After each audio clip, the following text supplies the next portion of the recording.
Bueno, continuando con el video anterior, vamos a referirnos ahora a las resistencias que se producen al movimiento de la aeronave. Recordamos que habíamos comenzado con el perfil alar y después habíamos hablado de las hélices y ahora vamos a hablar de las resistencias que se producen.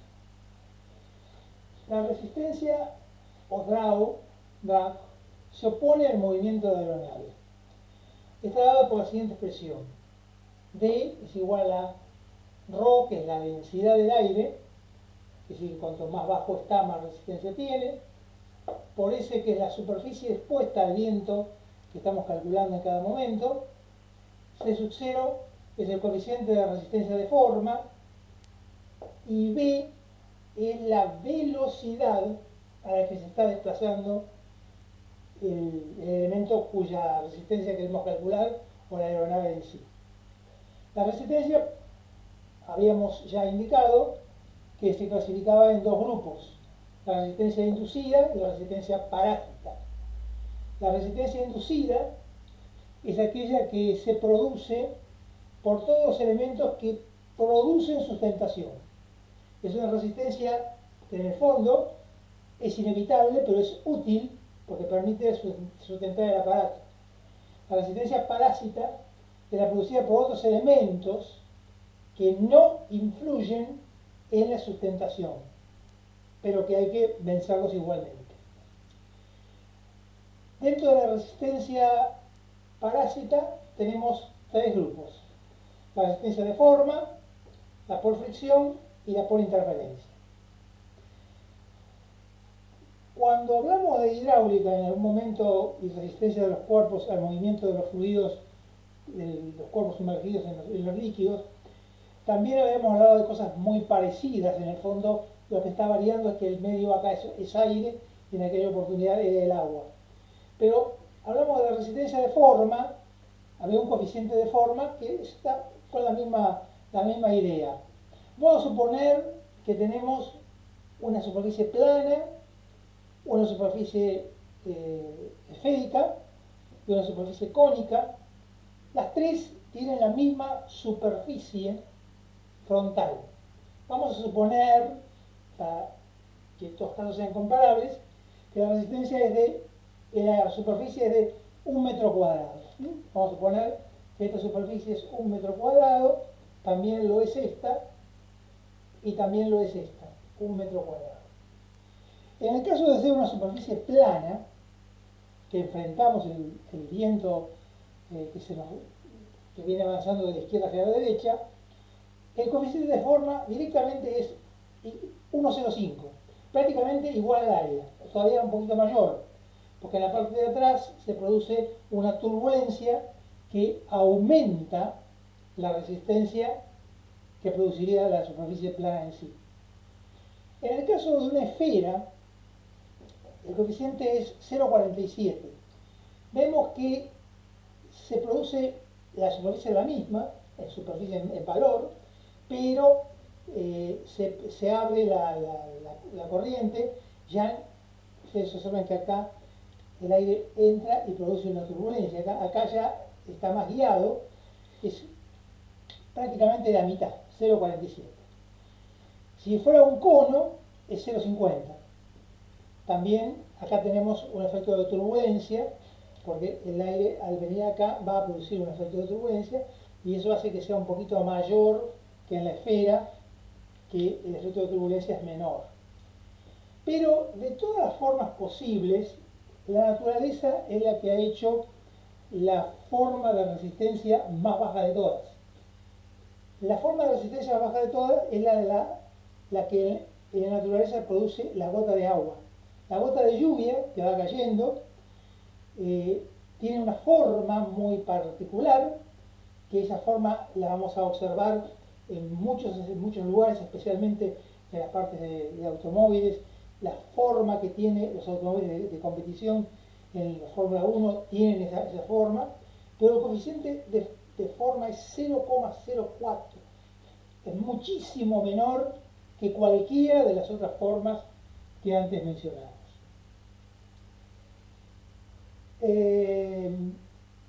Dentro de las resistencias de forma están también el tren de aterrizaje encendido, es decir, cuando las ruedas están bajas. Hay a veces se colocan unas formas aerodinámicas para tratar de eliminar lo más posible, de hacerlo lo más chico posible. Pero el tren de aterrizaje es un factor que afecta en mucho la resistencia. Tenemos luego la resistencia por fricción. La resistencia por fricción se debe a las superficies que están en rozamiento con el aire, que deben ser lo más lisas posibles, pero aún por más lisas que fueran, siempre van a producir resistencia.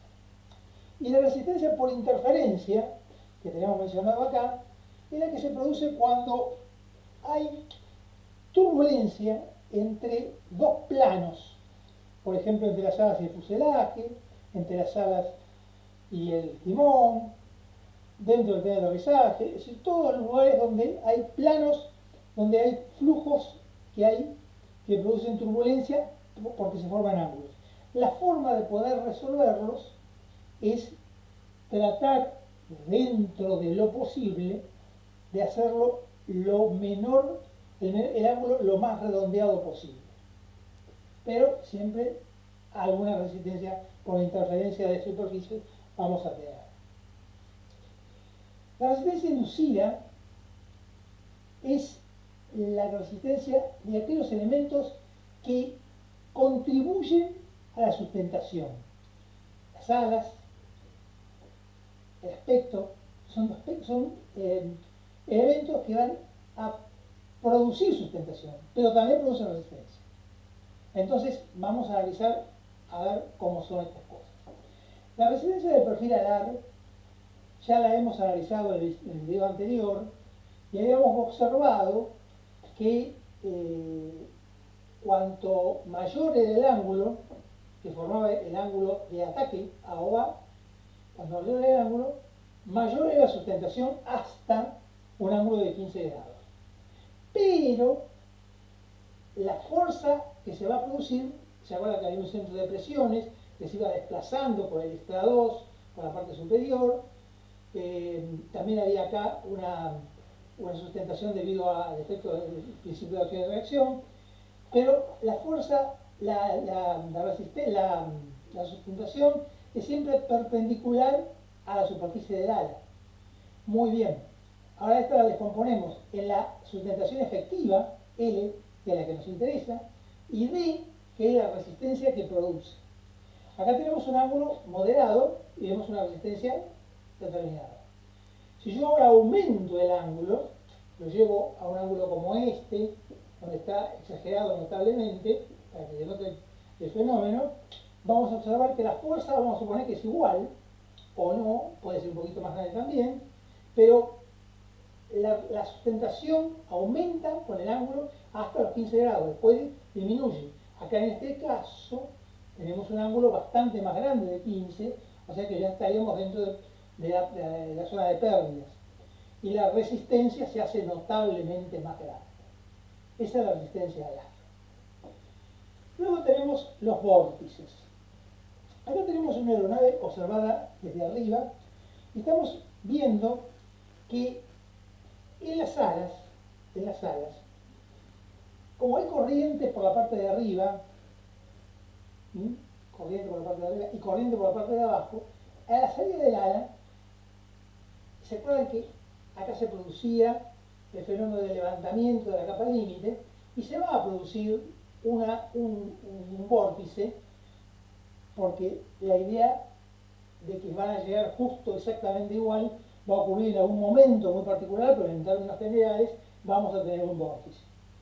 En el ala izquierda, este vórtice está girando en el sentido de las agujas del reloj y en el ala derecha en el sentido contrario a las agujas del reloj.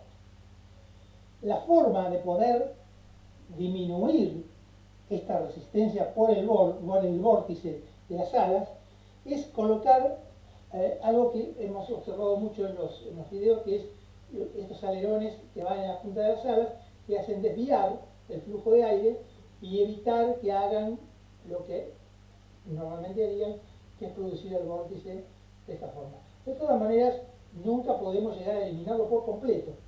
Podemos desviarlo ligeramente. La otra resistencia importante que tenemos es la resistencia por el aspecto. Ya hemos hablado entonces de la resistencia por el perfil alar, por los vórtices y por el aspecto. Por el aspecto es muy importante. Nosotros vamos a designar como envergadura la distancia entre puntas de alas, y MAC es la cuerda aerodinámica media. Si nosotros vemos acá el ala en perspectiva, vamos a observar que no es perfectamente una forma igual, sino que va variando el perfil alar a lo largo del ala. De ella tomamos la media. En la parte, en este dibujo, estamos observando la envergadura como B, la distancia entre alas, de puntas de alas, y la cuerda aerodinámica media es muy pequeña. Este es el caso, por ejemplo, de un aeroplano. Acá lo que nosotros tenemos es eh, una resistencia baja, porque el aspecto que es B sobre MAC hace que este equipo tenga una baja resistencia de aspecto, pero no permitirá una maniobrabilidad, no permitirá lo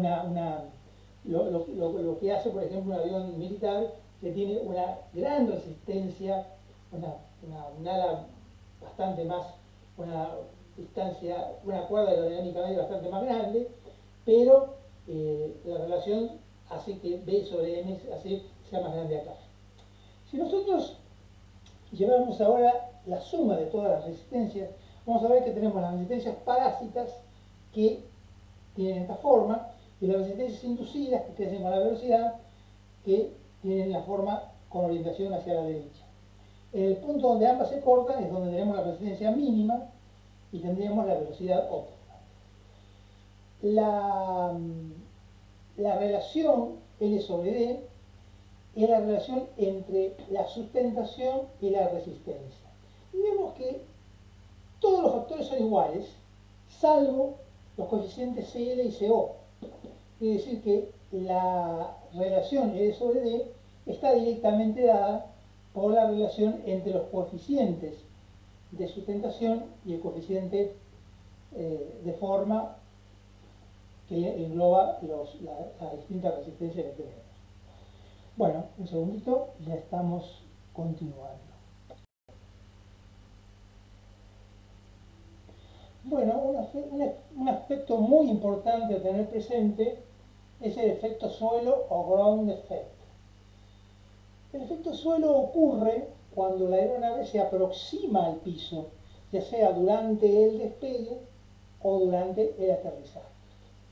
Vamos a encontrar una reducción de la resistencia inducida, un aumento de la sustentación, un cambio en la relación potencia-velocidad, un aumento de la presión local y una mejora en la estabilidad longitudinal en el despegue.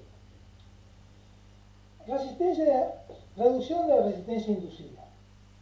En vuelo, habíamos hablado recién que debido a la diferencia de velocidad que existe en el aire, en la corriente de aire entre el intra-2 y el extra-2, por más que nosotros coloquemos alerones aquí, va a producirse un vórtice que lo habíamos mencionado recién. Acá lo tenemos el avión enfrentado, nosotros enfrente del avión, y vamos a observar que la envergadura es la distancia entre las puntas de las alas, y esta la llamamos envergadura geométrica, que es exactamente igual a la envergadura efectiva, es decir, a lo que el avión presenta para la corriente de aire. Cuando se acerca al piso, ya los vórtices no pueden ser redondos, circulares o como una elipse, sino que ya se desplazan y son muy elípticos porque tocan contra el piso. Entonces, los centros de estos vórtices se desplazan hacia afuera y la envergadura efectiva, o sea, lo que el aparato presenta a la corriente de aire, es como si fuera más ancho de lo que realmente es. Acá tenemos la envergadura geométrica, que esa no cambia porque es la que mide realmente, y la envergadura efectiva, que es el centro de los vórtices. Acá deberíamos haber hecho esto un poquito más, para que esto fuera el centro del vórtice, efectivamente. Bueno, imagínense que fuera así. Ahí estaría. Este sería el centro de los vórtices y esta es la distancia entre alas, la envergadura efectiva. Aumento de la sustentación. Bueno, en vuelo, la corriente de aire sale por detrás sin ningún problema, está libre. En el suelo choca contra el piso y produce una variación, un aumento en la sustentación del aparato. Si yo llevara el coeficiente de efecto suelo, coeficiente de resistencia, en función del ángulo de ataque, ya habíamos visto que tenía esta forma. Bueno, cuando estamos frente al efecto suelo, cuando estamos muy cerca, este coeficiente se hace notablemente más variable con el ángulo de ataque, menos variable con el ángulo de ataque. Ahora, ¿cuándo se produce el efecto suelo? El efecto suelo va a ocurrir cuando la envergadura efectiva dividido la altura, la altitud, es menor que 1. Es decir, que cuando la altura de la altitud del avión se iguala a la envergadura, ahí recién comienza el efecto suelo. Y se hace más notable a medida que más va bajando. Cambio de la relación potencia-velocidad. Bien, al modificarse la resistencia inducida, se altera la relación L sobre D, aumenta la velocidad cuanto más nos acercamos al piso. También, al acercarse al piso, se produce una compresión del aire que está ubicado debajo. Actúa como un colchón. Entonces, el aire debajo de la aeronave se comprime, la aeronave es como que flota más de lo que normalmente lo hace, y la velocidad de los instrumentos se alteran. Además, al haber un cambio en la relación potencia-velocidad, ustedes han observado que cuando viajan y el avión está por aterrizar, al tocar tierra aumenta un poquito la velocidad, efectivamente, porque se altera la relación de sustentabilidad sobre la resistencia. Entonces tiene más sustentabilidad y es como que el avión flota un poco y aumenta su velocidad. Acá tenemos el gráfico de resistencia inducida en función de la relación de altitud sobre envergadura, y vemos que cuando esto vale 1, o sea, cuando está a una altura igual a la envergadura, o sea, acá sería, si esta es la envergadura del avión, la distancia de esta es la misma, tenemos un determinado valor. Pero a medida que nos vamos acercando al piso, este valor de la resistencia inducida va bajando notablemente, muchísimo, hasta que cuando toca el piso se hace prácticamente cero. Acá estamos mostrando cómo funciona un altímetro y cómo funciona cómo medimos la altura y cómo medimos la velocidad. La altura es simple.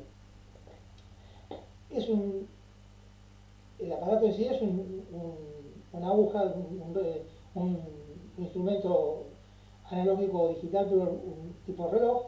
Acá tenemos una cápsula anaeróbica a presión atmosférica. Y acá tenemos una toma, en el avión tenemos una toma donde medimos la presión estática. Entonces, a medida que aumenta la altura, la presión del aire va disminuyendo. Entonces, la cápsula anaeróbica se va expandiendo, va tomando de esta posición, va hasta acá, y esto mueve a un juego de engranajes que a su vez mueven una aguja del instrumento. Tiene 3 agujas, una que mide cada 10.000 pies, otra que mide los miles de pies y otra que mide los cientos de pies. Y la velocidad la medimos mediante un tubo de Pitot-Darcy, que eso tendrían que haber visto en hidráulica, que dispone de 2 tomas, una donde mide la presión estática y otra que mide la presión dinámica, donde se enfrenta a la velocidad. Acá se enfrenta a la velocidad del avión. Por lo tanto, este valor es más grande, la presión acá es más grande, la presión dinámica es mayor que la presión estática. El líquido que está en el manómetro o en el tubito este se baja de la derecha, baja más que de la izquierda, y esta altura se puede demostrar que es proporcional a la velocidad que tiene la aeronave. Esos mismos efectos ocurren al revés cuando el avión está aterrizando o está despegando. En el aterrizaje tenemos una reducción de la resistencia inducida, por lo tanto es menor la potencia requerida. Aumento de la sustentación, lectura de altitud y velocidad de los instrumentos son menores a los reales en el aterrizaje, porque el aire se comprime, entonces las lecturas son distintas. Un movimiento de cabeceo que depende del diseño del avión y un aumento excesivo de la velocidad producida por la flotación de la aeronave. En el despegue, todo lo contrario, aumento de la resistencia inducida, reducción de la sustentación, lecturas de los instrumentos normales, un movimiento de cabeceo hacia arriba dependiendo del diseño de la aeronave, y se produce, la aeronave podría tener la capacidad de despegar y mantenerse en vuelo mientras esté en efecto suelo, pero luego no es capaz de mantenerse en el aire una vez que el efecto suelo desaparezca. Por eso hay que verificar bien de que la velocidad que haya tomado sea la suficiente para poder continuar en el aire aún después que el efecto suelo haya desaparecido. Bueno, para completar la idea del efecto suelo, este efecto también ocurre en los automóviles. Cuando uno diseña un automóvil para uso particular, para utilitario, para uso domiciliario, cualquier tipo de automóviles que no sea para competición, lo que busca es una buena proporción entre el consumo de combustible y la performance del vehículo. Busca que sea lo más económico posible para que el conductor pueda desplazarse con el menor gasto posible. Entonces, no tiene demasiada importancia el efecto suelo. Ustedes van a ver que la parte de abajo del automóvil no se le da demasiada importancia. Inclusive está bastante levantado del piso.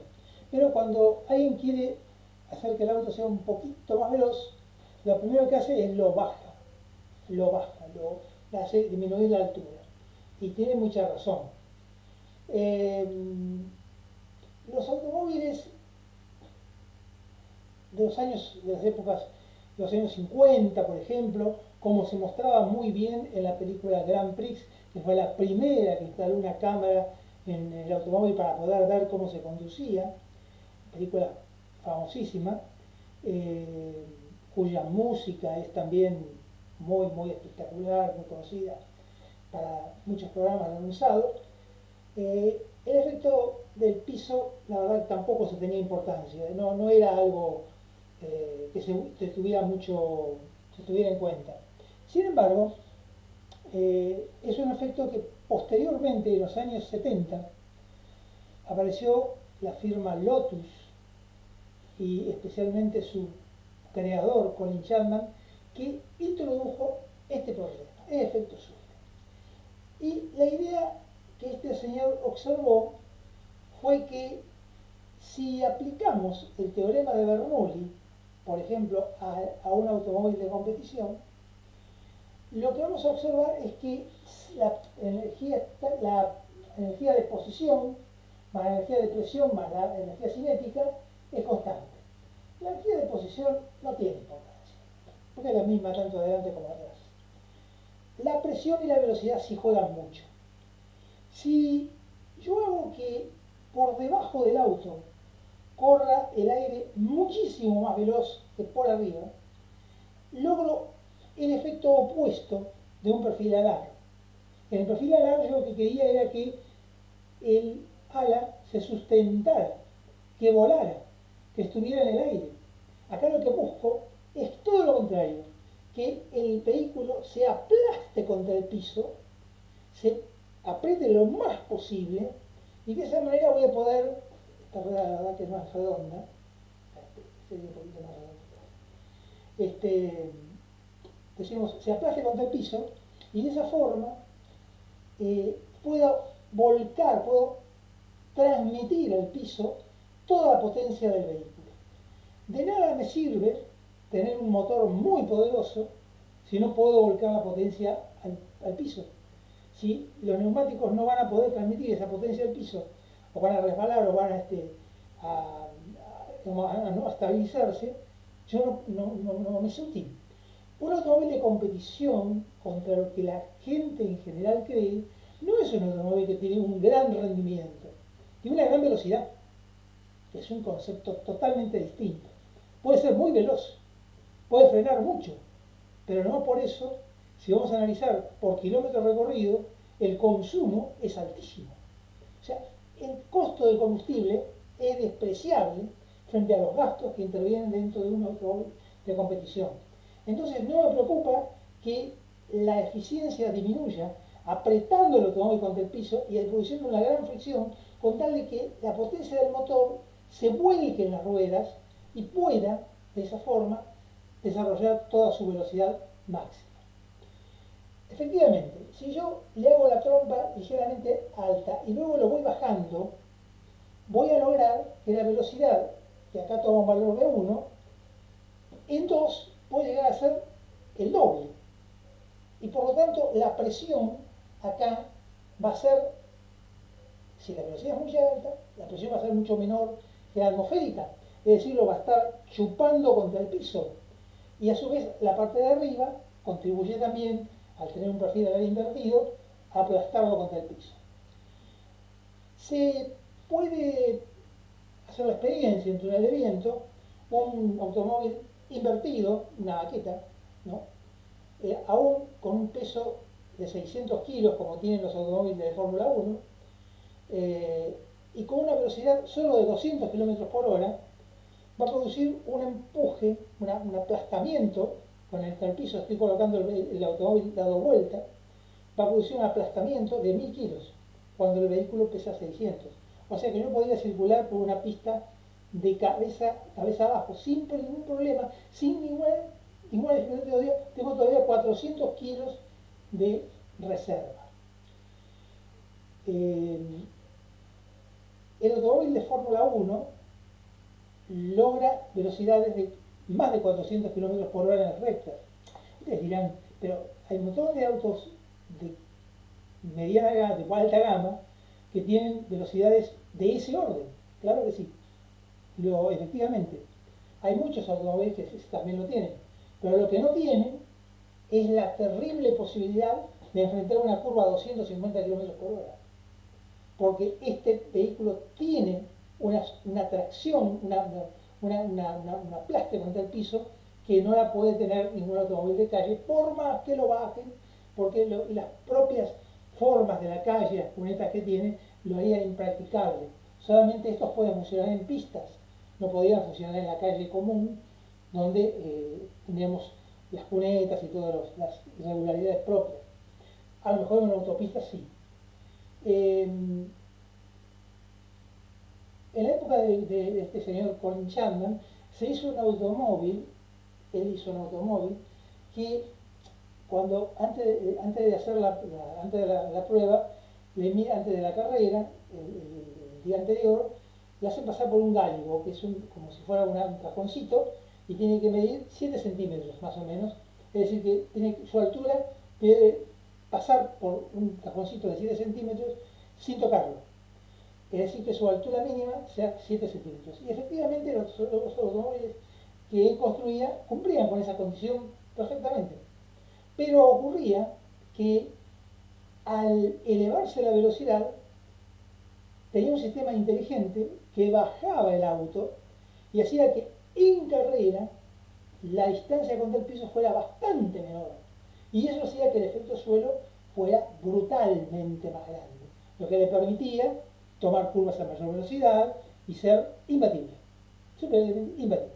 Hasta que, bueno, no había los medios técnicos que hay hoy, hasta finalmente se dieron cuenta cuál era el efecto, inmediatamente se prohibió ese tipo de mecanismo que baja el automóvil con el aumento de la velocidad. En realidad es muy correcta la idea de hacerlo, de prohibirlo, porque cualquier irregularidad en la pista, si se perdiera durante un instante el efecto del suelo, haría que el vehículo perdiera estabilidad y se estrellara directamente. Acá mostramos nosotros también que el 50% del aplastamiento aerodinámico es producido por el efecto del piso plano. Esto es por el piso plano y bajo.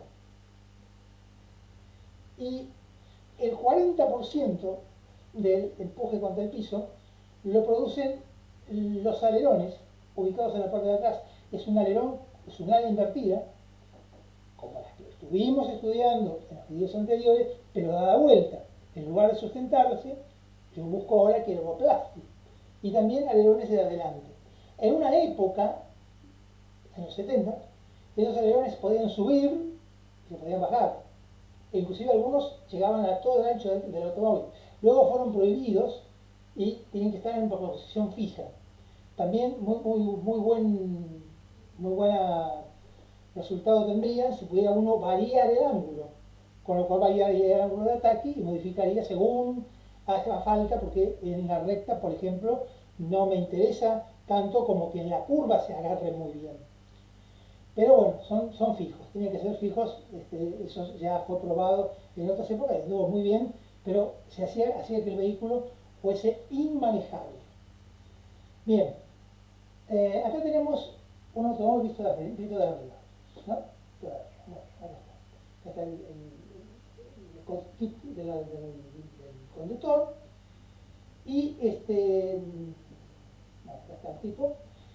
Y observamos que la forma en general respeta una gota de agua, que es lo que habíamos dicho en el caso anterior, donde el coeficiente era muchísimo más bajo que inclusive que una esfera. Era 0,04 la gota de agua, y eso es lo que busca. Todo lo que el automóvil está, si lo observan con atención, van a ver que los alerones, la forma del auto,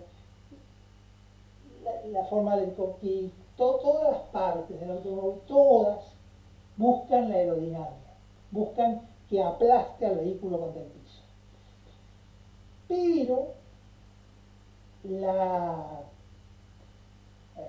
la tradición de la Fórmula 1 es que estos vehículos tengan las ruedas descubiertas, las ruedas están expuestas.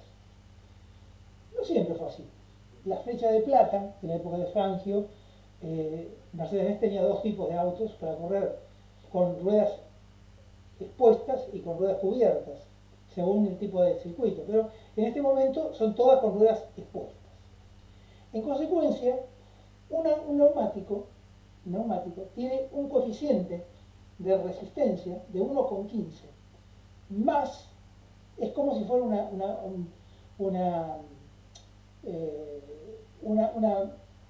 una chapa directamente, más aún que un plano, más aún que un plano. O sea que si yo dibujara el neumático, la resistencia que tiene es mayor que este área, mayor que si fuera un área plana. Para poder resolver ese problema, eso no es inevitable, 0,15 es inevitable. Lo va a tener que hacerlo porque el reglamento de la fórmula implica que las ruedas estén descubiertas. Pero nadie le prohíbe colocar a los costados del vehículo pontones de manera que haga que la corriente de aire pueda pasar por esos pontones y continuar aplastando el vehículo contra el piso.